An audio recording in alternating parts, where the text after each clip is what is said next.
প্রিয় জুয়েল ভাই একটা ভিডিও বানিয়েছে। সে ভিডিওতে দেখলাম যে তিনি বলছে আমরা যে টাকাগুলো মানুষকে দেই বা ঘরবাড়ি করে দেই বা চিকিৎসা করাই, সেই টাকাগুলো আমরা কেন ভিডিও করে তারপর সোশ্যাল মিডিয়াতে দেখে তারপর মানুষকে দেখাই এবং কেন দেই। এই কথার উত্তর আমি দিচ্ছি ভাই। যারা এটা বোঝে না, যারা জানে না, আর যারা কারো ভালো চায় না, তারাই এই কথাগুলো বলে।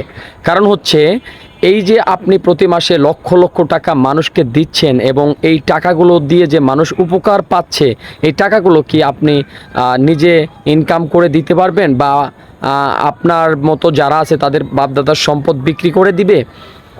তারা এইটুকু বোঝা উচিত যে সোশ্যাল মিডিয়াতে তারা পরিশ্রম করে মেধা খাটিয়ে কন্টেন্ট বানিয়ে টাকা ইনকাম করে সেই টাকা দিয়ে সাধারণ মানুষের উপকারে আসতেছে এবং কাজে লাগতেছে।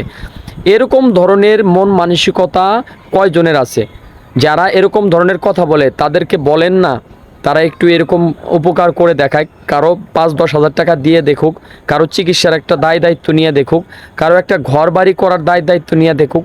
আসলে ভাই, যখন কেউ ভালো কিছু করতে চায় এবং মানুষের পাশে দাঁড়াতে চায় এবং মানুষকে উপকার করতে চায়, তখন কিছু অসাধু মানুষ আছে যারা নিজেও ভালো কিছু করতে পারবে না, অন্য কেউ ভালো কিছু করতে চাইলেও তাদেরকে বিভিন্নভাবে বাধা প্রদান করবে এবং বিভিন্ন কটূক্তি করবে এবং বিভিন্ন ধরনের কথা বলে তাদের মন নষ্ট করে দিবে।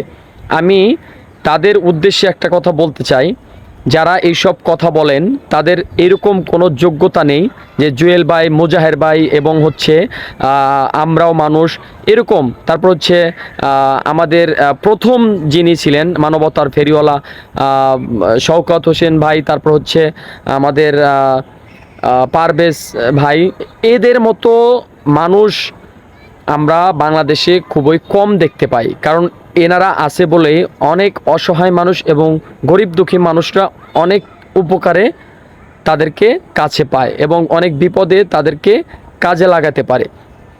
আপনারা কিছু না করতে পারলেও তাদেরকে অন্তত উৎসাহ দিন, এমন কিছু বলিয়েন না যে তারা অনেক কষ্ট পায়। তো যাই হোক, আমি জুয়েল ভাই এবং জুয়েল ভাইয়ের মতো মুজাহের ভাই সহ আরও যে ভাই ব্রাদারগুলো আছেন সবাইকে আমি অসংখ্য ধন্যবাদ জানাচ্ছি।